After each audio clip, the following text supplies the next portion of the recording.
Ganito yung tela ng shorts na gustong-gusto ko at alam kong kayo rin, ganito yung klase ng shorts, yung tela na gusto nyo. At ang maganda dito, 159 pesos na lang yun as of today. Grabe, basta inspi short guys, napakaganda. Ang kapal pa ng garter niyan ha, at ang tibay ng pagkakatahi. Pwede sa babae at pwede sa lalaki nga pala yan. Napakaganda ng shorts na to, unisex, kaya pwede kahit sino magsuot.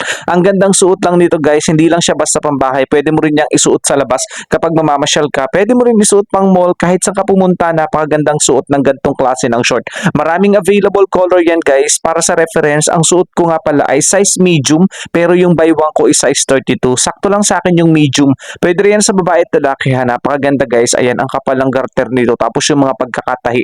Napakatibay. May dalawang bulsa sa tigkabilang gilid at may bulsa sa likod. Sobrang ganda talaga guys. Ang tela, grabe. Hindi siya naghihimulmol. Maganda talaga siya guys. Kahit ibras mo yan paglalabhan mo, hindi siya guys basta nasisira. Hindi siya naghihimulmol. Legit ang pagka-cotton ng tela na to. Legit ang pagka-cotton. At may tali pa yan dyan guys. Ang ganda-ganda ng kulay nito. At ang ganda nga nung lagay ng tali. O ayan, hindi siya basta masisira.